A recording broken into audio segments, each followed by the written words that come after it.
Prezados irmãos e irmãs, quarta-feira da 34ª semana do Tempo Comum, palavra certa na hora certa.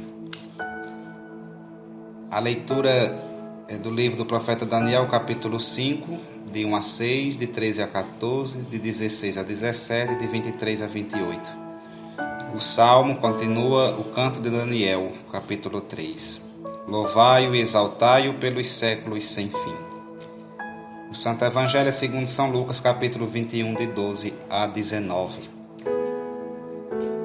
A leitura trata de uma parábola. O rei Baltazar, filho sucessor de Nabucodonosor, não é uma figura histórica. Esse rei, durante um banquete em Babilônia, manda pôr na mesa os vasos sagrados trazidos de Jerusalém por Nabucodonosor. A profanação dos vasos sagrados desencadeia um prodígio que espalha o terror na sala do banquete.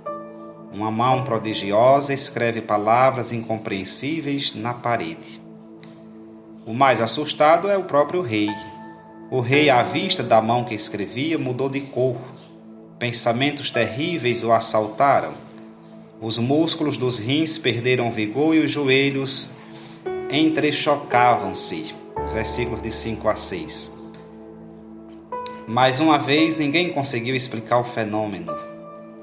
A rainha sugere que se chame Daniel. O rei, que já conhece a sabedoria do jovem deportado, promete-lhe uma recompensa choruda, caso consiga interpretar a visão. Mas Daniel não é um adivinho qualquer. Os seus poderes vêm-lhe de Deus e por isso exerce-o gratuitamente. Relendo a história, o sábio israelita mostra as consequências da arrogância e do sacrilégio cometido pelo rei. Baltazar opôs-se ao Deus do céu e adorou os ídolos. Por isso, tornou-se réu do juízo de Deus.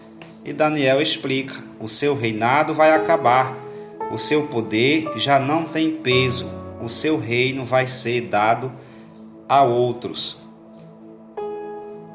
Aqui então temos uma sentença de condenação contra o rei idólatra, que ultrajou o Deus de Israel. O amor à verdade demonstrado por Daniel à custa da perda do favor e proteção dos poderosos é rico de atualidade. De fato, em São João capítulo 8, 32, lemos: a verdade liberta, produz confiança, constrói a comunidade, simplifica e melhora as relações pessoais, ajuda à busca, ocasiona o encontro com os irmãos e com Deus. No Santo Evangelho temos o anúncio das perseguições e isso é uma realidade que acompanha a vida dos cristãos. Os mártires são de fato aqueles que confirmam as palavras de Jesus.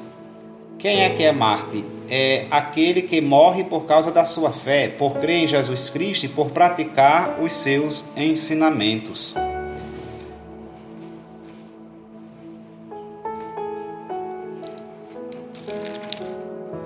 A perseguição dá à igreja oportunidade para dar testemunho em toda parte. Ser cristão dá margem a ser mal compreendido, caluniado, odiado.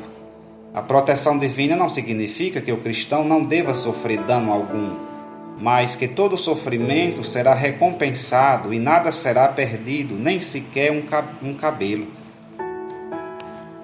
Então, nessas duas leituras, tanto a primeira leitura quanto o Evangelho, há uma forte relação.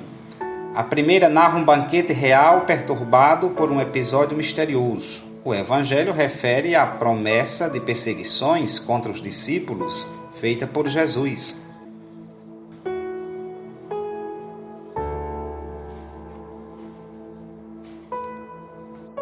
O cristão revive os sofrimentos de Cristo.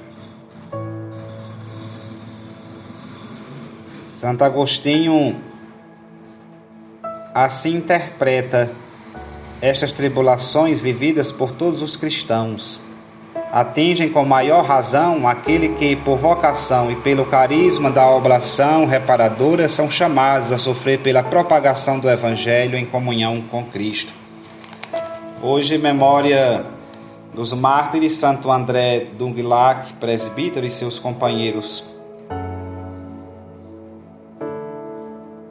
Entre os evangelizadores que evangelizaram o extremo oriente da Ásia, estão eles,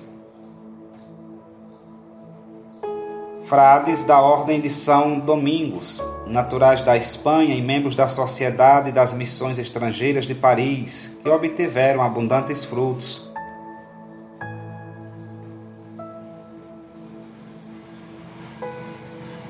Nos séculos 17, 18 e 19, mais precisamente de 1625 a 1886, executados ou excetuados alguns períodos de paz, os governantes dessas regiões tudo fizeram para despertar o ódio contra a religião cristã e os discípulos de Jesus Cristo.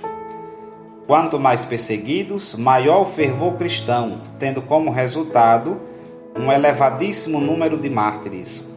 O Papa São João Paulo II, no dia 19 de junho de 1988, inscreveu 117 deles no rol dos santos mártires. Entre eles contam-se 11 missionários dominicanos espanhóis, 10 franceses e 96 mártires vietnamitas. 8 são bispos, 50 sacerdotes e 59 leigos de diversas idades e condições sociais, na maioria pais e mães de família, e alguns catequistas, seminaristas ou militares. Que Santo André Dunglac, presbítero, e seus companheiros mártires roguem a Deus por nós.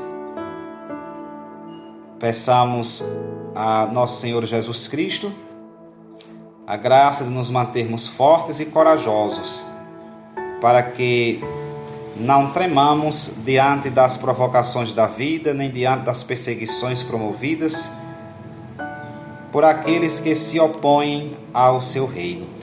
Louvado seja nosso Senhor Jesus Cristo, para sempre seja louvado.